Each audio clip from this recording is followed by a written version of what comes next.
Dans l'agitation incessante de nos sociétés contemporaines, nous perdons parfois le fil de notre existence.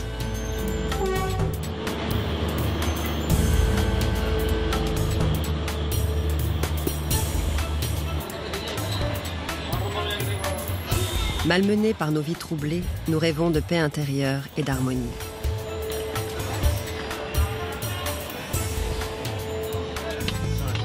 Mais comment ralentir le rythme de notre quotidien? Calmer le flux incessant de nos pensées. Depuis quelques années, la méditation est apparue comme un moyen naturel de retrouver un équilibre et d'apaiser son mental.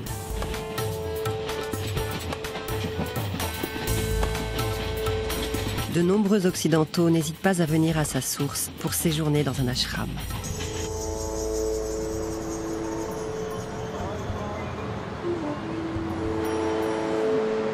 Ici, au bord du Gange, la ville de Rishikesh est réputée pour ses ashrams. Autrefois, il était un ermitage perdu dans les montagnes de l'Himalaya où les sages allaient méditer. Aujourd'hui, l'ashram est devenu un lieu de retraite ouvert à tous. Certains proposent une approche laïque de la méditation, d'autres, une voie plus spirituelle. Dans les ashrams de tradition hindouiste, la pratique de la méditation sera enseignée par un swami. Swami en sanskrit signifie « celui qui sait ». Dans l'hindouisme, c'est un guide spirituel. Il porte une tenue orange, la couleur du renoncement, car il a renoncé au bien matériel et à une vie de famille. Swami Advayananda est réunionnais, mais vient régulièrement en Inde. Initié à l'hindouisme il y a plus de 25 ans à Bombay, il a fondé depuis son ashram sur l'île de la Réunion. Il enseigne les textes sacrés. Mais chaque année, il organise ici, à Rishikesh, pour quelques-uns de ses fidèles, une retraite de 15 jours. Parmi eux, Iris, Marilyn et Liliane ont laissé leur famille pour ce voyage spirituel. Moi, c'est la deuxième fois que je viens ici, là. Et moi, c'est ma première fois. Bon, on fait déjà partie de l'ashram du port. Sur l'île de la Réunion. Voilà.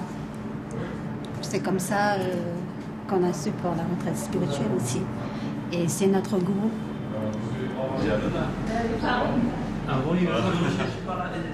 Moi, personnellement, c'est beaucoup d'inspiration que je voulais. Pour trouver un peu voilà, mon côté spirituel, peut-être, je sais pas trop. Une paix intérieure, quoi. Voilà. Tout. Avant de se consacrer à la méditation, la journée commence par un rituel hindouiste. Il est 5 heures du matin. Pour le groupe, c'est l'heure de la première cérémonie au temple. Le prêtre va procéder au bain des divinités.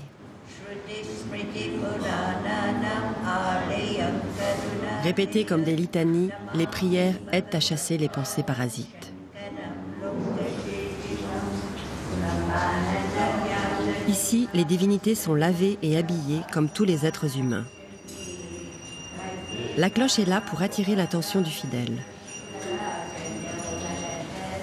La scène apaise le mental.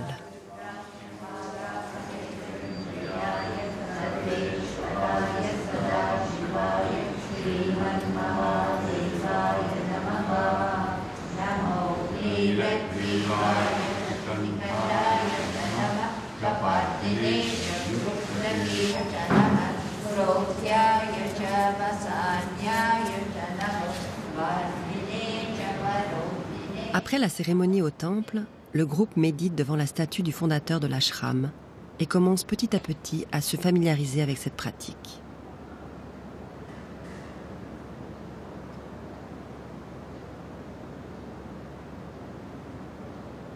Donc on voit que la méditation est partout dans l'hindouisme. La méditation est apparue lorsque les sages sont venus dans l'Himalaya. Les sages ou les pratiquants ont commencé à méditer, si je puis dire, à observer leur respiration. Chacun expérimente son silence intérieur.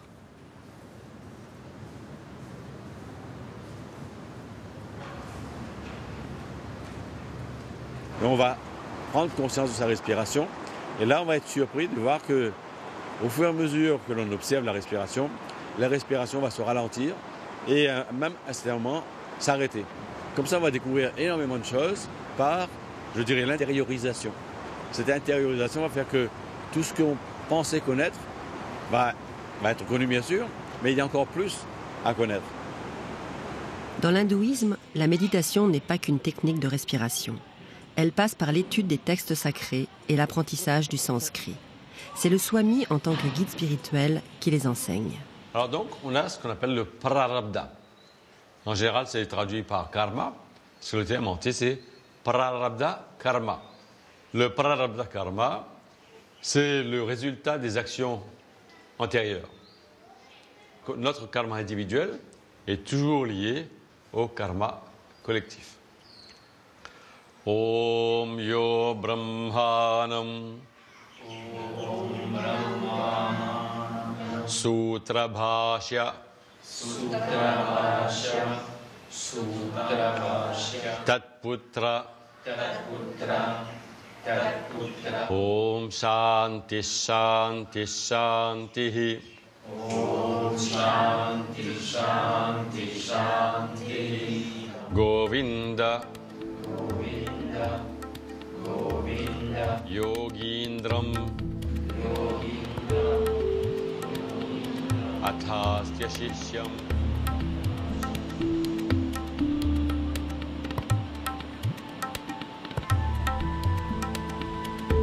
Inimaginable dans une autre religion, le swami est aussi professeur de yoga. Il l'enseigne au même titre que les autres disciplines. Dans l'hindouisme, le corps est indissociable de l'esprit. Les bras vers l'avant, les mains jointes, on cambre le dos, on monte. Donc en yoga, ce sont des postures que l'on doit faire en pleine conscience. C'est ça, je crois, la grande différence entre gymnastique et yoga. Si on fait des postures sans conscience, c'est de la gymnastique indienne, j'appelle ça la gymnastique indienne. Donc on va méditer en faisant les mouvements, mais sans savoir qu'on médite. C'est-à-dire qu'on va observer les mouvements, on va faire très lentement pour pouvoir ensuite maîtriser ces mouvements-là, arriver à une certaine stabilité dans le mouvement et ensuite, je dirais, s'immerger dans le mouvement. En même temps que le mouvement physique, il y a aussi le contrôle de la respiration. Donc comme ça, on va apprendre au fur et à mesure. Ce sont des petites formes de méditation qui vont nous amener vers la vraie méditation où le corps va être stabilisé, quelle que soit la posture. Et ensuite, on va travailler principalement au niveau du mental. Donc là, le yoga, automatiquement, mène vers la méditation, quelles que soient les étapes.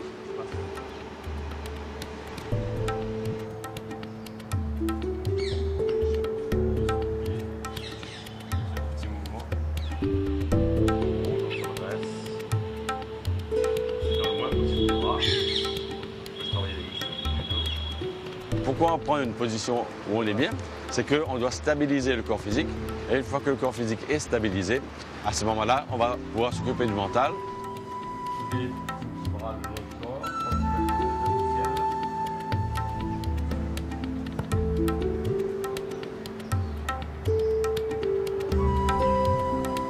Observez les mâchoires.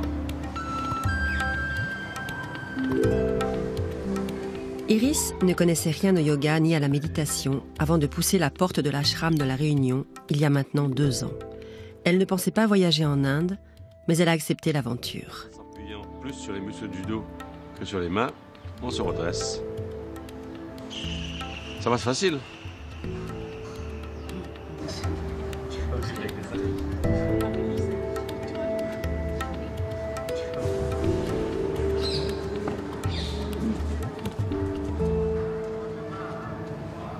Aller au temple, aux cérémonies, prendre des cours, faire le yoga, prendre le petit déjeuner ensemble, le repas, le goûter, le thé.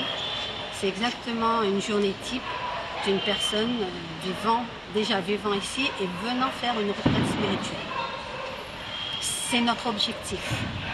Et partir avec déjà plus de connaissances et partir vraiment serein.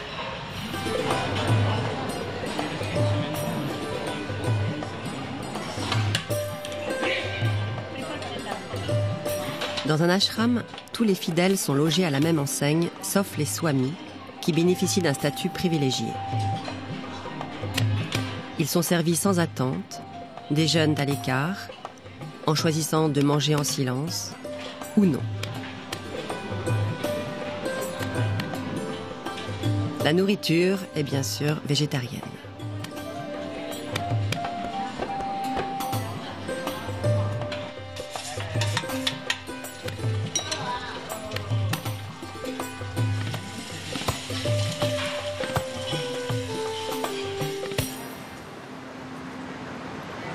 L'ashram est situé au bord du Gange, qu'on appelle ici la déesse Ganga. Dans la mythologie hindoue, elle est la fille du roi de l'Himalaya. Pour les Indiens, ce fleuve sacré purifie les êtres de leurs péchés. À chaque heure du jour, ils viennent s'y recueillir et invoquer la divinité. Ils tournent sur eux-mêmes pour marquer l'omniprésence de Dieu, plongent plusieurs fois en guise de purification. Certains tournent le cordon sacré, le talisman de leur passage à la vie d'adulte. D'autres viennent seulement y méditer et boire son eau.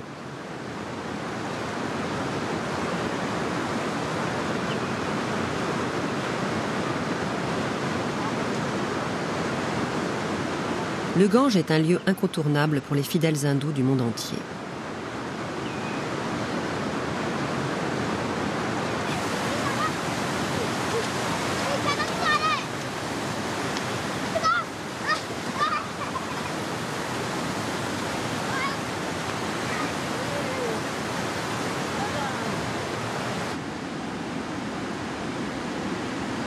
Quand on parle de la Ganga, c'est mystique, c'est sacré, mais après je pense que tous les fleuves sont pareils. Ouais. Mais c'est vrai qu'on a cette pensée, cette sensation que la Ganga, elle est bénéfique, elle fait du bien aux gens.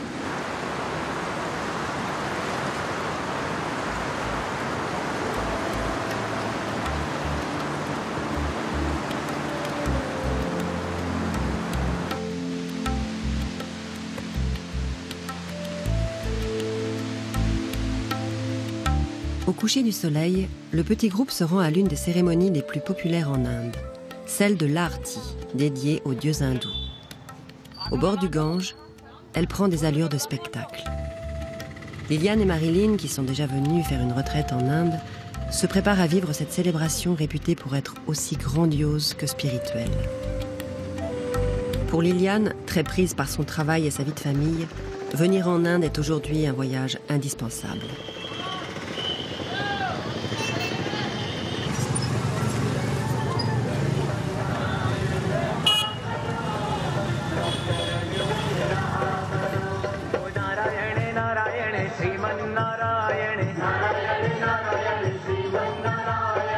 C'est la lumière pour demander à Shiva, la lumière que là je vois, que je vous offre là, ben, je le veux en retour pour mes enfants, pour moi, pour la santé de mes parents.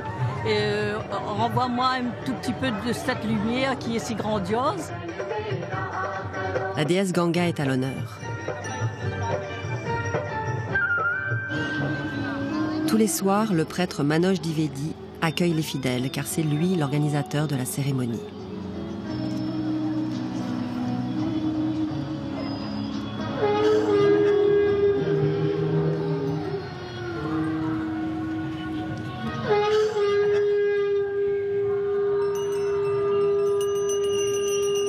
Après les préparatifs, la cérémonie peut commencer. Au bord du Gange, elle prend l'apparence d'une mise en scène.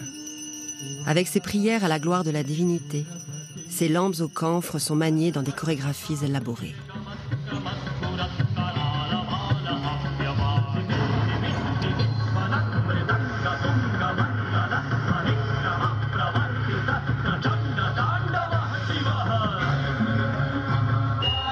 La présence du Swami Advayananda ne passe pas inaperçue.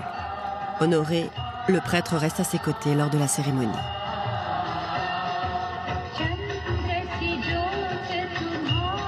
C'est émouvant.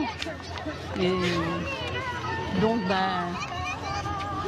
on offre ça au Seigneur Ganga, Dieu, cette grande lumière. On demande que ça éclaire le monde entier, que le monde entier ne reste pas dans les ténèbres. C'est sacré pour moi, le Gange. Dieu est là-dedans.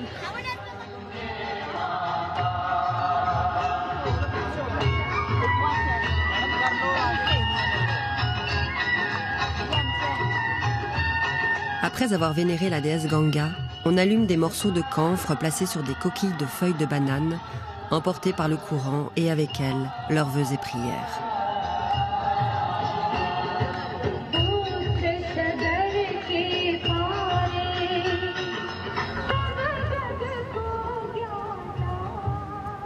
Le lendemain matin, au même endroit, le prêtre Manoj Dwivedi revient au bord du Gange où il commence sa journée. Né à Rishikesh, son premier geste depuis toujours est de se baigner dans le fleuve sacré.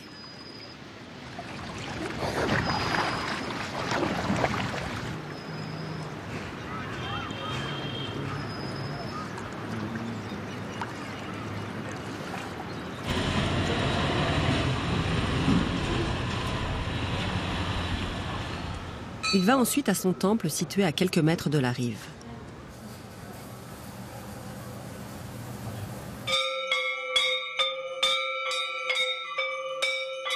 Là, il procède au rituel de la cérémonie du matin avec sa femme. À la différence d'un swami, le prêtre dans l'hindouisme peut avoir une vie de famille. Chaque geste est répété dans un ordre précis. Tous ces rituels contribuent à la purification du mental. Comme le préconise l'hindouisme, ils sont nécessaires pour s'immerger en soi-même et se rapprocher du divin.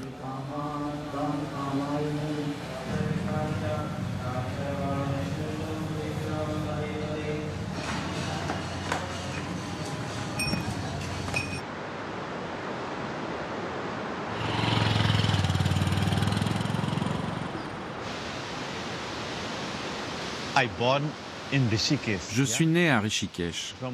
Depuis mon enfance, je me promène sur les berges du Gange et dans la jungle avec mon père.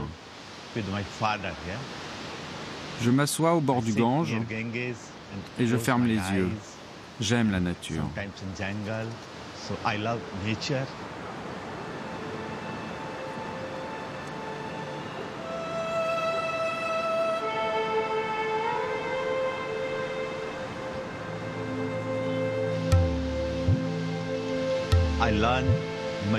J'ai appris à méditer avec mon père, petit à petit, progressivement.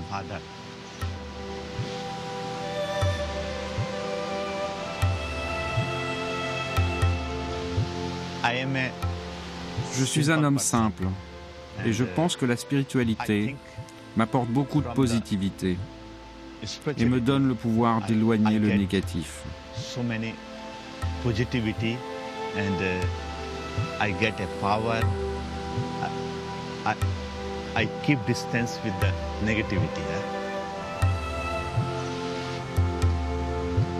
And naturally, in this place, ici, on peut méditer naturellement, de façon instinctive, sans effort. C'est l'endroit de Dieu, c'est l'endroit des sages. Donc on y médite naturellement.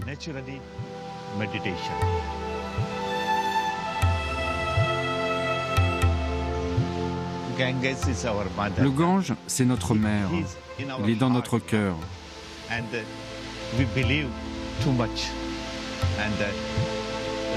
Nous le vénérons beaucoup. Même son eau est très puissante.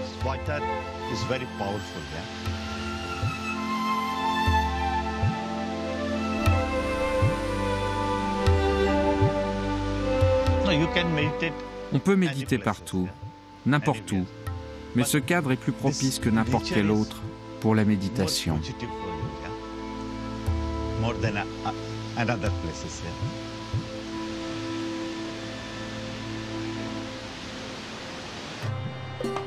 Mais d'autres viennent pratiquer une méditation différente, centrée sur le corps. Ils séjournent dans des ashrams pour y apprendre le yoga. Aujourd'hui, la séance se déroule au bord du Gange.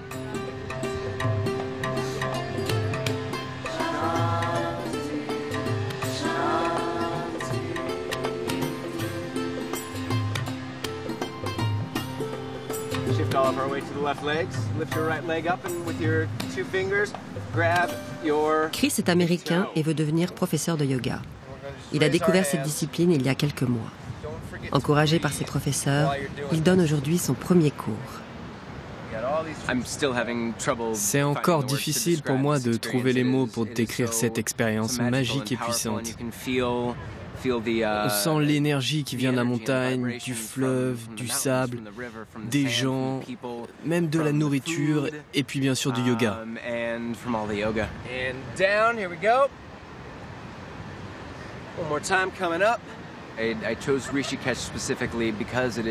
J'ai choisi Rishikesh parce que c'est la capitale mondiale du yoga. Et si je veux devenir professeur de yoga, je dois aller à sa source même.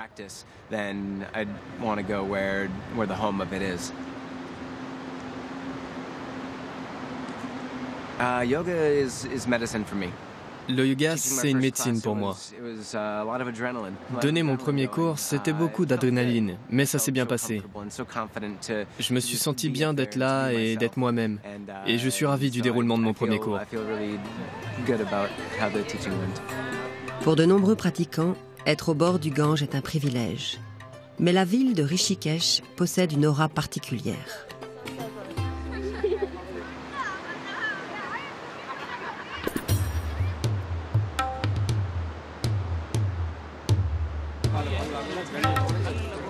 Capitale mondiale du yoga grâce à son festival international organisé chaque année en mars, la ville attire de nombreux visiteurs.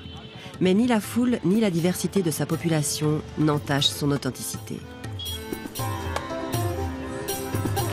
À chaque coin de rue, elle est imprégnée du respect de sa culture indienne.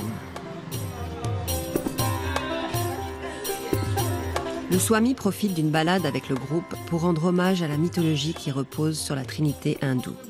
Brahma, Vishnu et Shiva symbolisent respectivement la création, la préservation et la destruction. Ils se rendent dans l'un des ashrams les plus connus de la ville, Parmaniketan. La plus belle statue de Shiva, jamais vue parce que c'est vraiment très masculin, parce qu'en général, les représentations sont assez féminisées dans l'hindouisme. Et là, on voit vraiment la force et puis le visage de méditation. Et là-bas, on a Krishna. Krishna qui est bien sûr Gopala, Govinda.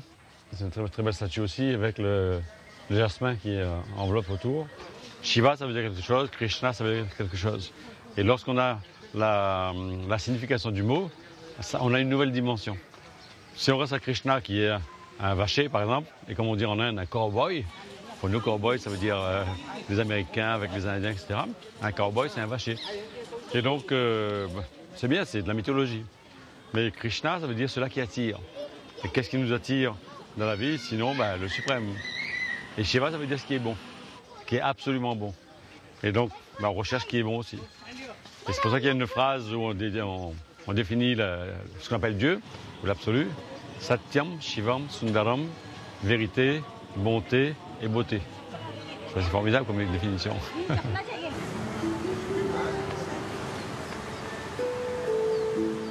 Shiva, assis en tailleur, est le dieu suprême du yoga et de la méditation. Dans sa chevelure, il tient la déesse Ganga. Selon la légende, le dieu Shiva calme l'ardeur de ses flots en les filtrant dans les boucles de ses cheveux.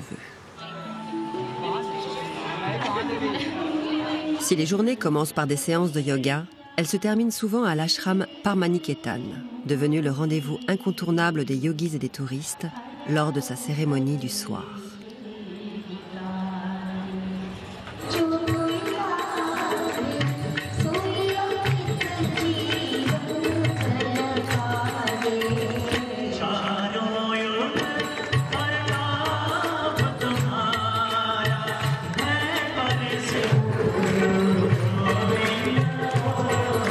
Elle rassemble une population très diverse dans un mélange de spiritualité, d'étonnement, de découverte au milieu des chants et des prières.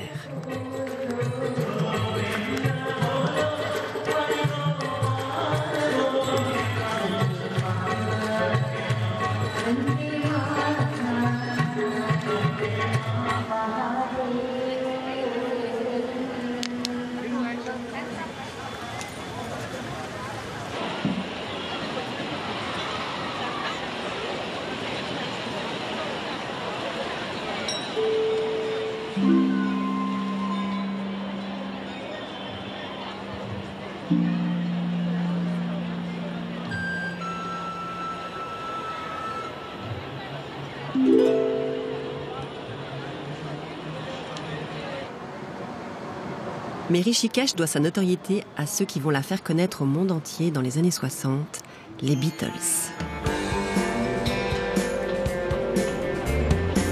Chris, Elisabeth et April profitent de leur seule journée de liberté pour faire du tourisme.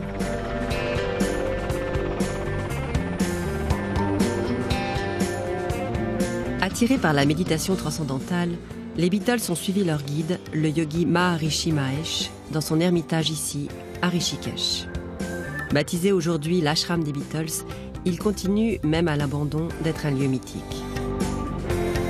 Les Beatles y auraient composé près d'une 40aine de chansons.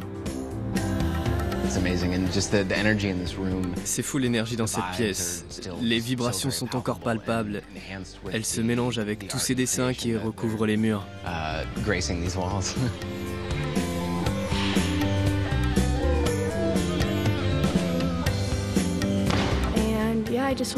Je voulais venir sentir cette spiritualité. Ça nous manque un peu en Amérique. Je ne savais même pas que les Beatles étaient venus étudier dans un ashram. On se sent comme dans un ashram ici. C'est bien d'être ici. Je sens cette énergie, surtout dans cette pièce.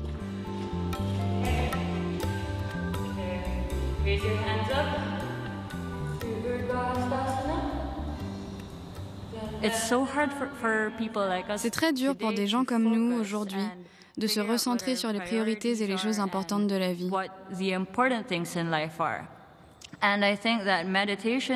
Et la méditation que j'ai apprise jusqu'à présent m'aide à me concentrer.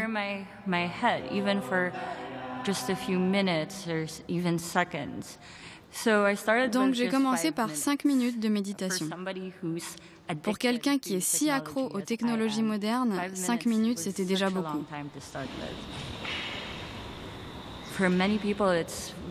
Pour beaucoup de gens, méditer, c'est difficile, car ils pensent qu'en 10 minutes, ils se sentiront libres, brillants et légers comme une plume. Ce n'est pas toujours le cas. Ça peut marcher pour certains. La méditation est différente pour chacun d'entre nous.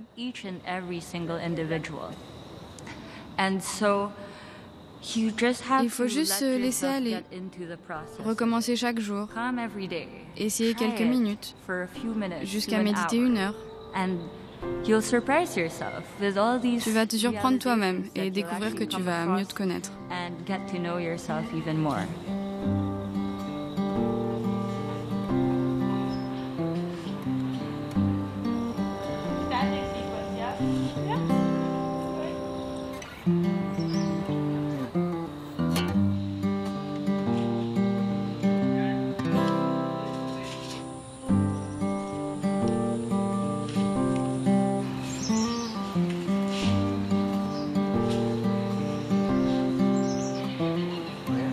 Ici, tout semble possible.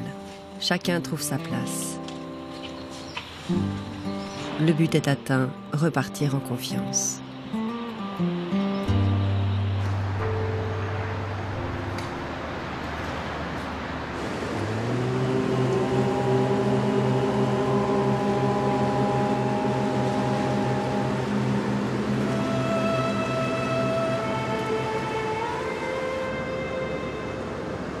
Le son Om est considéré par les Indiens comme sacré, car il est l'essence de tous les sons. Il permet d'avoir une meilleure connexion avec la pratique de la respiration et les postures du yoga. On ramène son attention sur la respiration. Nous prenons conscience qu'entre nous et les pensées, il y a une distance, il y a un espace. Le but de la méditation, c'est de réaliser que nous sommes ce tout, que nous sommes plénitude. Mais quand on dit que nous sommes, ce n'est pas seulement le petit individu que je suis à l'heure actuelle, c'est le tout qui se manifeste en moi. La vision va changer. À l'heure actuelle, j'ai une vision qui est tournée vers l'extérieur, grâce au sens et au mental. Mais là, ça va être l'inverse. Je vais prendre conscience que ce qui est à l'extérieur mais fonctionne déjà en moi. Et donc, je suis ce tout, je suis cette plénitude. C'est quand même différent que de juste un petit bien-être mental pendant quelques instants et ensuite on continue sa vie de tous les jours. Ça va nous amener à une richesse, je dirais, spirituelle beaucoup plus profonde. Et là, bien sûr, l'enseignement va commencer.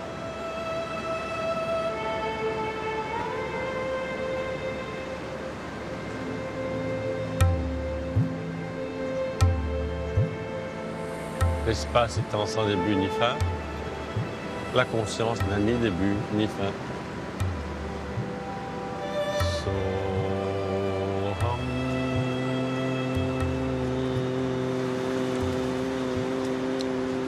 Et c'est à mon avis le but du Vedanta ou du yoga, c'est d'être en harmonie avec soi-même.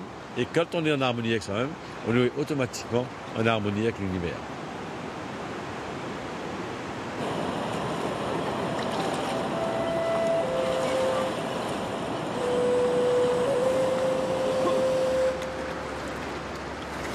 Ce qui me hantait constamment, c'était... j'avais l'idée de mon grand-père, de mon père, mon grand-père qui est venu à La Réunion en tant qu'engagé indien.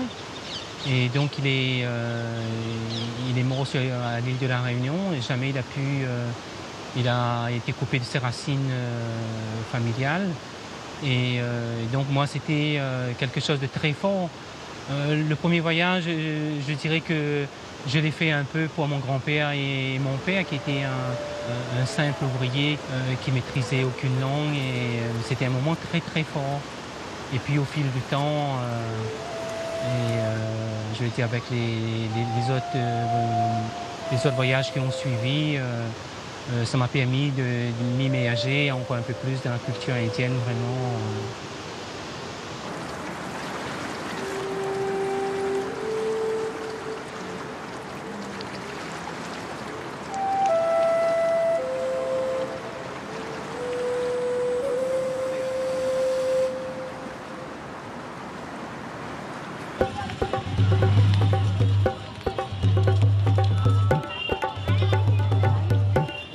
Antoine, accompagné d'Iris, souhaite rendre hommage à ses ancêtres lors d'une puja.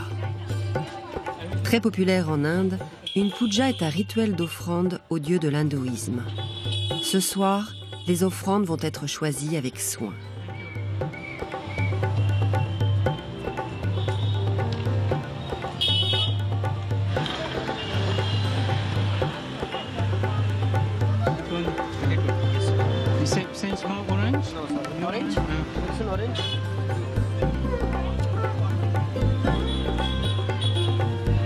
Les fruits ne sont pas choisis par hasard.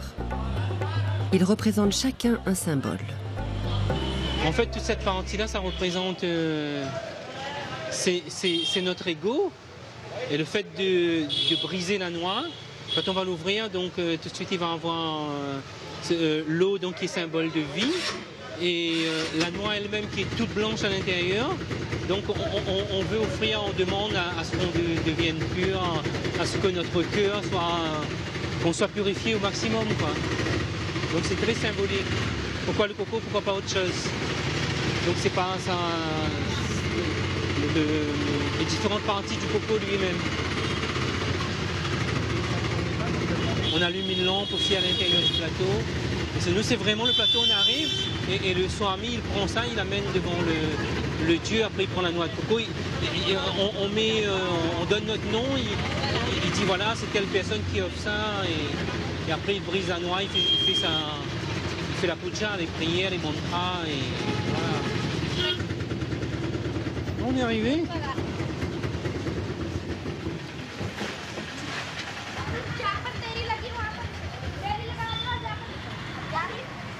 Bon, vous êtes mal, on retrouve.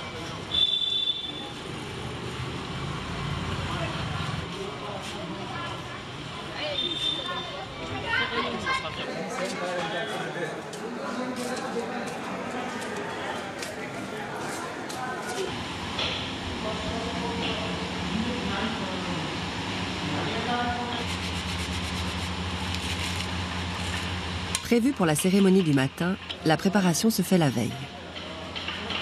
Et le fait de préparer ça avec soin, avec amour, et là on voit bien que c'est pas juste acheter des fruits et les porter à la divinité, c'est vraiment... ça commence là. Je pense que c'est bon là.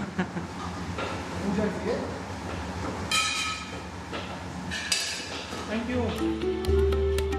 Le lendemain matin, le jour n'est pas encore levé. Antoine et Iris arrivent avec leurs offrandes.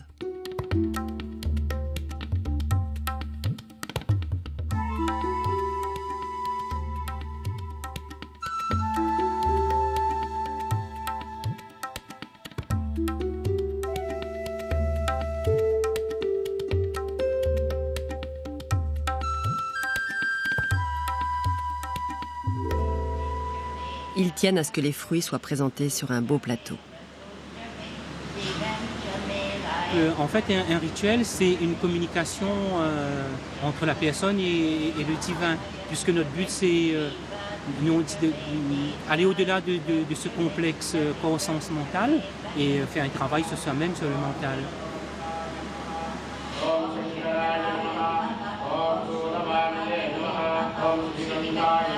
Pour pouvoir solliciter la grâce de la divinité, Antoine et Iris ont rempli une demande auprès du prêtre. Ce rituel, Antoine le fait en mémoire de ses ancêtres. Chaque fois, chaque moment, dans tous mes gestes, ils sont toujours dans mes pensées, quoi. Ils ne sont pas loin, même si physiquement ils ne sont plus là, quelque part, ils m'accompagnent toujours. C'est surtout ça.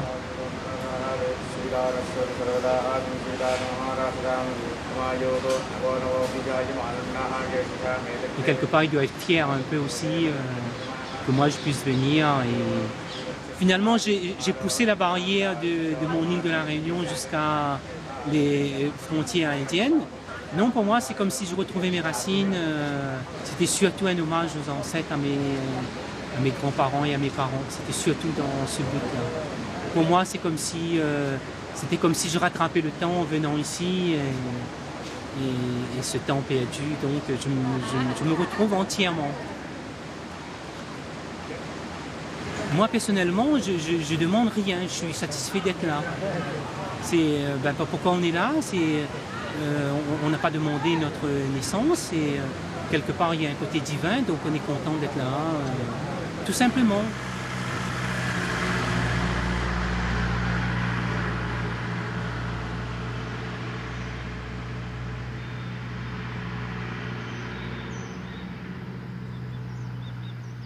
Au milieu du séjour, le Swami invite le groupe à s'échapper le temps d'une journée pour aller dans un autre temple dans les montagnes.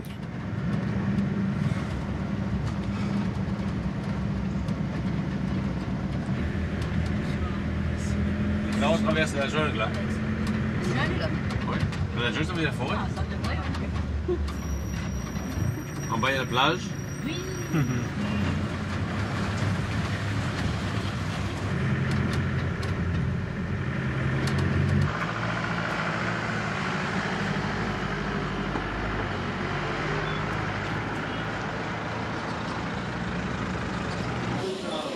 Le temple Nilkan Mahadev est l'un des sites les plus sacrés du pèlerinage hindou. Selon la mythologie, c'est ici que Shiva but le poison, mais eut la force de l'arrêter. Sa gorge prit alors une couleur bleue. Comme à chaque visite, on va solliciter la grâce du divin. Les offrandes sont déjà préparées pour les fidèles.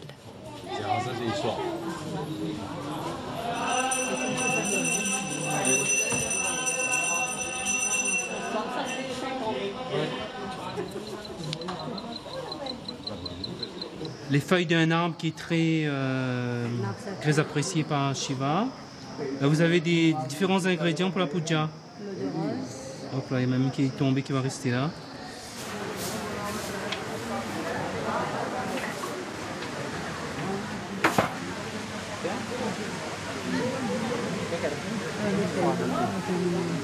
Ici, les visiteurs doivent se recueillir dans le temple à l'abri des regards. Une expérience qui a marqué les fidèles. Je suis au bon endroit. Je pense qu'il fallait que j'arrive jusqu'ici. Moi, je pense que le fait que je fréquente l'ashram, ça m'a apporté énormément sur ma personnalité, de voir la vie autrement, la vie que j'ai toujours rêvé. Il me manquait quelque chose, je l'ai pas encore eu complètement, mais il me manquait un petit truc et je pense que je suis sur ce chemin-là. Et franchement, ça me fait du bien. Déjà, je suis fébrile.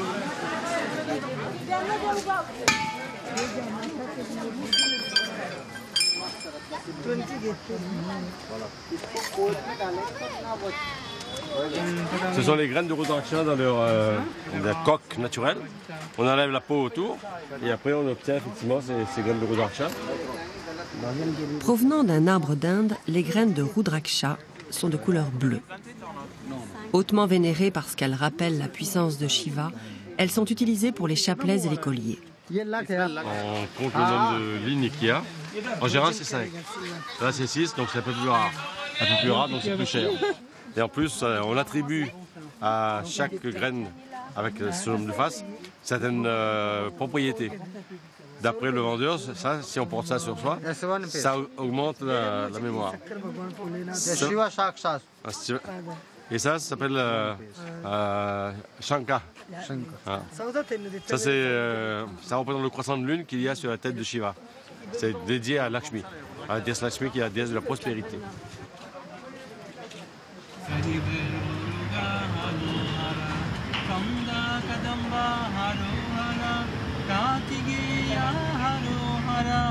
Saravana Bhavani Harohara Swaminadani Harohara Velvel Muruga Harohara Vadivel Muruga Harohara Kadirvel Muruga Harohara Vetrivel Muruga Harohara Vetrivel Muruga Harohara Vetrivel Muruga Nekke Harohara.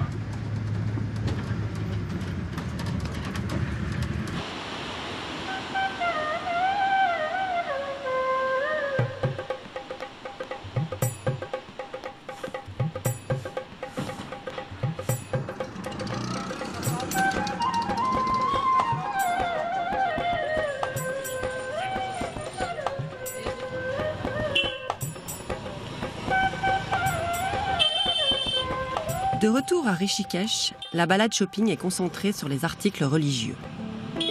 Les perles de Rudraksha se trouvent chez tous les bijoutiers de la ville, avec une authenticité qui varie d'un magasin à l'autre. Le Swami est là pour conseiller et jouer les intermédiaires. Alors, perles et Rudraksha. C'est qui va encore? Moi, je viens comme ça. Le prix, c'est quoi? Ça va voir pour le prix. Là, il faut bien s'installer, regarder, choisir, prendre son temps. Et peut-être en ton temps, il va amener un petit café avec un thé. Et Bon, moi, je vais prendre ça. Ok. Avec mon rouge, hein, par contre. Oui. Ah. L'origine des perles et la délicatesse de l'assemblage invitent à porter le chapelet en collier. Mais attention, il ne peut avoir deux usages. Il faudra choisir ou s'en acheter plusieurs. Discount. Combien? 7? Il y a 7. 500 roupies. 500 roupies. 5. Ah, quoi? Non, 6. No, 600. You are very kind, but don't do like that. 50 rupees only. 50. Ok. Your machine is merci.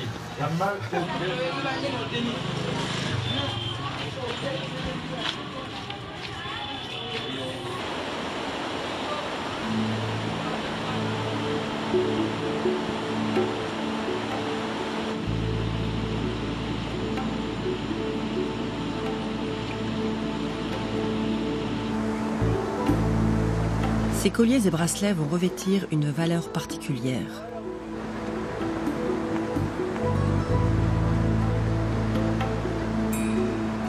Les bijoux sont bénis par le Swami qui prononce alors un mantra.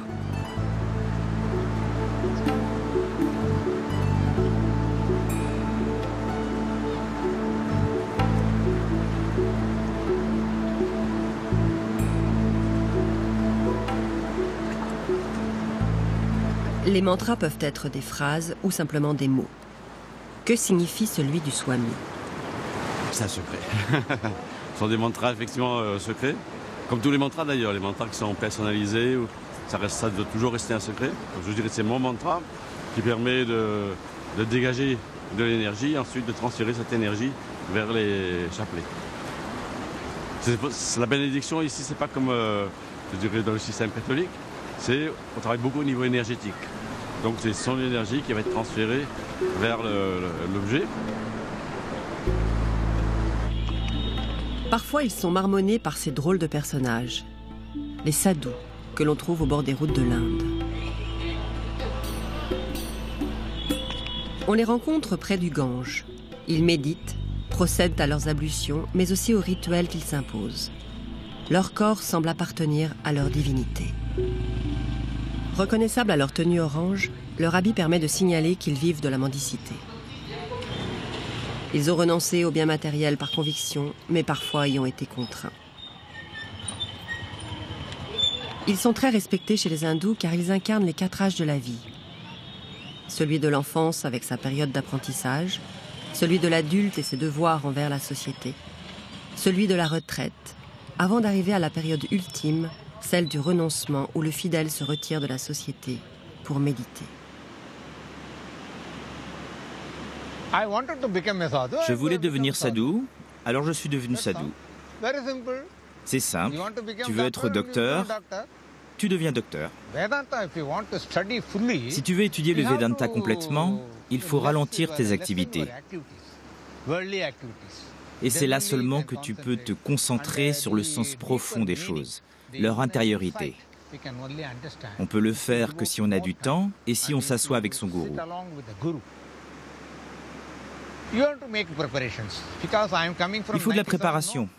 J'ai commencé en 97, j'y ai pensé progressivement, par exemple en me demandant comment mettre fin à mon activité professionnelle, comment renoncer à ma vie familiale.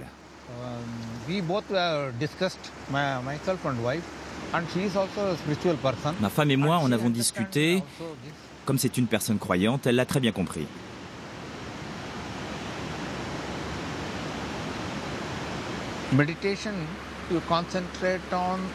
Pour méditer, tu te concentres sur Dieu, sur une idée. Sois bon, fais le bien, tu te concentres sur ça et ça viendra.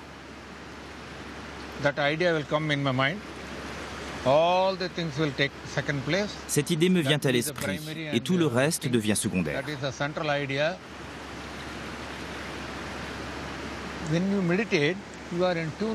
Quand tu médites, tu es en connexion avec les vibrations de l'univers. De grands maîtres et de nobles âmes vivent ici. Si je m'assois ici, je ressens ces vibrations. Automatiquement,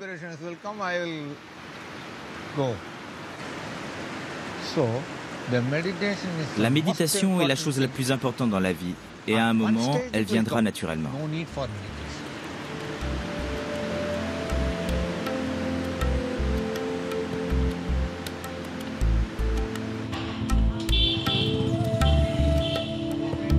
L'ashram reste un refuge pour les sadhus.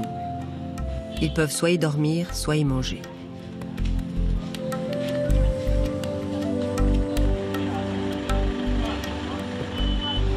Aujourd'hui, l'ashram d'Ayananda accueille les sadhus.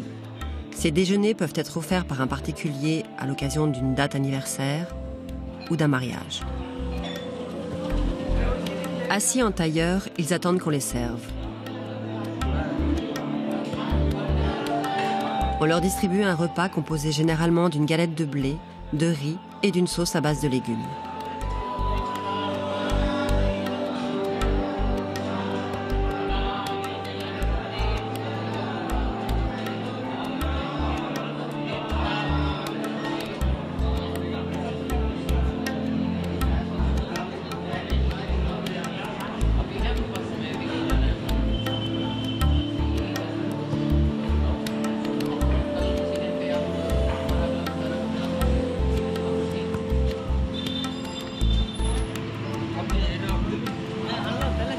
La méditation est-elle nécessairement associée à cette ascèse? On est quand même humain.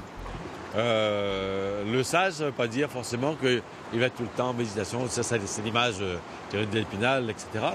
Le sage, c'est quelqu'un qui vit sa vie normale. Donc l'ego est mis de côté. Donc pareil dans la vie de tous les jours, si on arrive à mettre son ego de côté pour être au service de la communauté et après bien sûr au service entre guillemets du divin, à ce moment-là, on atteint le but de la vie. Il y a le mot plénitude que béatitude. Réaliser qu'il ne manque rien dans l'univers. S'il ne manque rien dans l'univers, il ne manque rien en moi non plus. Donc vivre sa vie, mais avec une dimension spirituelle. Pour les fidèles, comme pour les yogis américains, le séjour touche à sa fin. Sans atteindre la sagesse d'un rishi, la méditation leur a ouvert les portes d'un voyage intérieur. Venant des 4 coins du monde, ces adeptes ont trouvé leur voie dans cette pratique universelle et emporté avec eux, quelle que soit leur motivation, un peu de la sérénité de l'hindouisme.